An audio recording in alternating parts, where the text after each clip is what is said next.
सुभाष चंद्र अग्रवाल। सुभाष चंद्र अग्रवाल पुत्र स्वर्गीय कृष्ण चंद्र अग्रवाल, अलीनगर निवासी हूँ हम लोग, थाना कोतवाली। लेकिन हमारा व्यवसाय जो भी चीज है सब धर्मशाला बाजार में, थाना वो गोरखनाथ।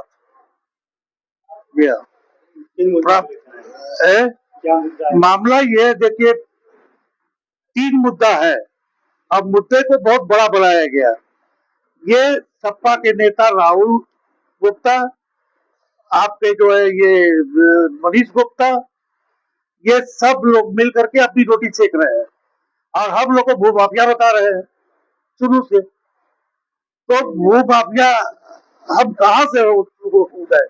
हम कोई किसी का मकान कह रहे हैं कि साहब वरासत हो गया, तो वरासत तो जो इसका जिसके पूर्वज बनेंगे, जिसकी प्रॉपर्टी रहेगी उसी के नाम पर तो चढ़ेगा। हम लोग का वरासत भी हो गया। अब उस वरासत के लिए चिल्ला रहे हैं कि साहब अधिकारियों ने पैसा खा के कर दिया। भाई हम भी तो, हमारा प्रॉपर्टी है, तो ना चढ़वाए। आपके पिताजी का स्वर्गवास होगा, आप अपनी प्रॉपर्टी पे नाम चढ़वाएंगे, ये तो अपनी जगह पर है। लेकिन वरासत के लिए किस लिए चिल्लाना है लोगों को, ये हमारे नहीं समझ में आता है। पहला मनीष गुप्ता। मनीष गुप्ता हमारे होटल में किराएदार है, पशुपति ट्रेडर्स करके दुकान है, और ये हजारों मतलब कई साल से इन्होंने पैसा नहीं दिया, किराएदार है, और ये अपनी रोटी उसके नेतागिरी में सेक रहे हैं।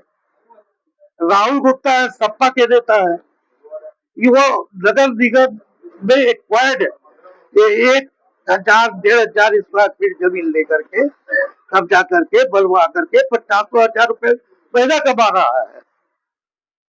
हमको तो केवल अपने धर्मशाला बाजार में जो प्रॉपर्टी जो कब्जे में है उसी का मुकदमा चल रहा है, विनय और रत्नेश चौधरी कहते हैं, बस उसी से हमारा मतलब है। अब हमारे पूरे धर्मशाला बाजार के वो जनता को ये लोग भड़का रहे हैं कि भू माफिया आ गया, पूरा धर्मशाला बाजार अगर में पड़ गया, 300 मकाने अगर में हो गई, 800 मकाने अगर में हो गई।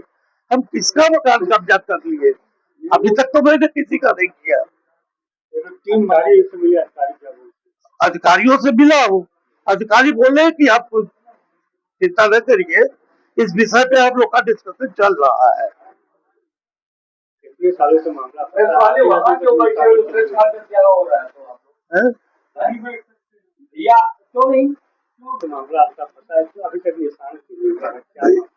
निस्तारण तो देखिए आदमी लगा रहता है भाई, कराने के लिए ही है। कुछ पोर्शन हम लोगों ने खाली कराया था, एक पोर्शन की भी है खाली कराने के लिए। लेकिन अभी ये लोग क्या किए हैं कि ये लोग अब किराएदारी पे बहुत पूर्वजों ने दिया था, इस मकान को लेकर के इन्होंने किराएदार रखा, और किराएदारों को जो है फर्जी नाम चढ़ा करके नगर निगम में इन लोगों ने किराएदारों को ही दान में ले करके बेच दिया प्रॉपर्टी को, और जो प्रॉपर्टी है उसमें जो है वो कब्जा मकान बनाने लग रहे हैं।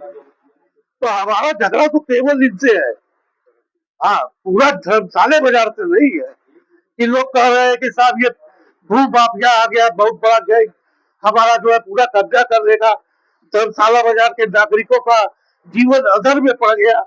800 मकान 300 मकान कब्जे में नहीं गया, तो हम 800-300 मकान कब्जा कर रहे हैं।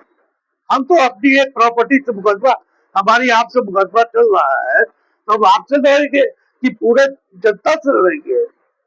और वो पूरी जनता को इकट्ठा करके और पूरा चीज बरगला रहा है।